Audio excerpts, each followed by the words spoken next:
Hey everybody, Chris Hansen here at One Chris Hansen. I want to share with all of you why agency might actually be a better model and a niche than SaaS for most people who are just getting started in business. I'm going to break down how I went from 0 to 100K a month. It wasn't always smooth sailing. Revenue fluctuated. We didn't get there immediately, but I think it's a journey worth sharing.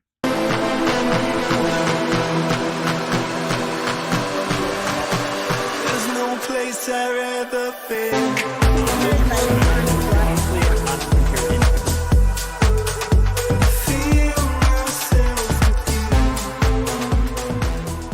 you. So let's dive into why I think the agency model outshines SaaS in this current age. Obviously, SaaS is appealing for the low overhead and other reasons. It's sticky, it's easy to run.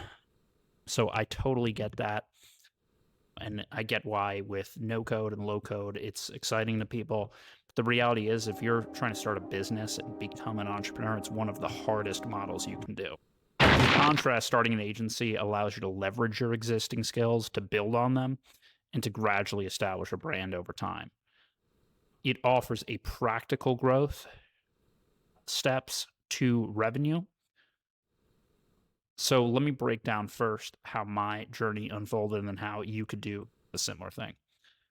So I was doing an ed tech B2C company, which was super tough. It was a mobile app company. After that didn't pan out, I had to make money immediately. I wasn't even thinking about the next company I would form. I was literally just trying to make rent in New York City. So I went on Craigslist, Upwork, started scanning as many posts as possible per day, staying in my office late at night, applying to everything that had technology involved. I didn't have really any skill set, but I was pitching myself as the young whiz kid who understood technology, which I think a lot of you young entrepreneurs out there are in a similar place. So I eventually ended up doing some CRM setup projects, Salesforce, HubSpot, etc. And that sort of matched my skill set.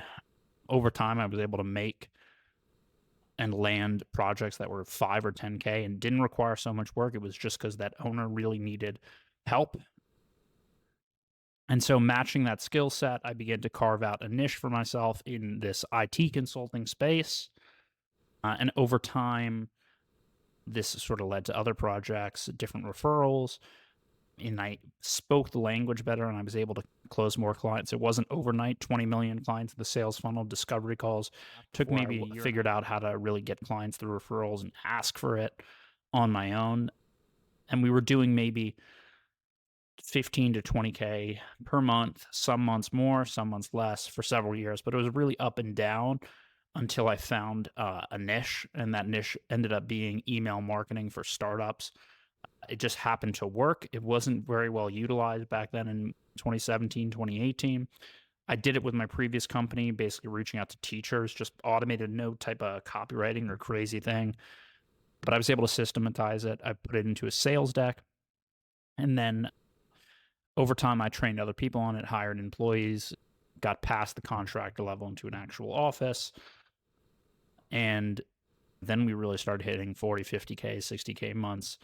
And the clients were staying with us for several years more consistently.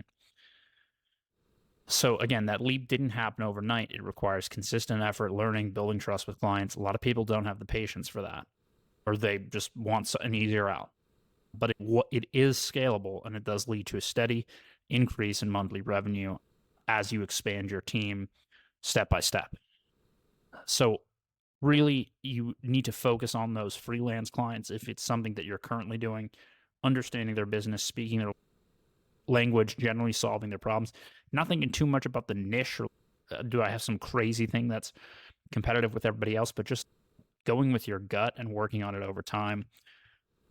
I'm going to do more details on the specific steps of this, but this is why I think that an agency might be a better starting business than SaaS for most people. If this resonates with you, we've got an accelerator.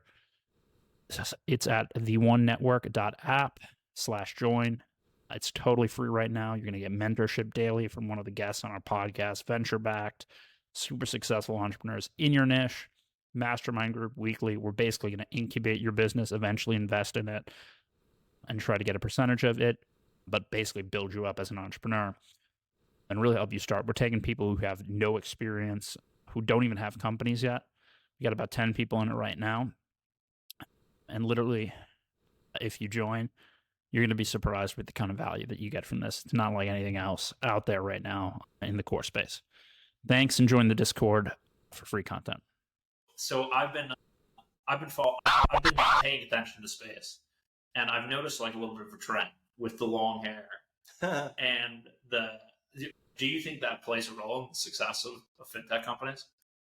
The founders having long hair. It's funny. A little flow. A little flow, probably, yeah. It probably helps.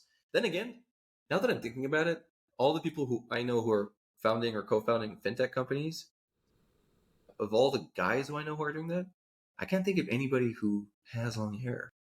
Maybe it's time for me. Yeah. It's going out of fashion. It's over. Cool. You meet somebody wealthy? Their family at one point was not wealthy. And then the one shows up. The one. One person changes the family tree forever. In my family, I'm the one.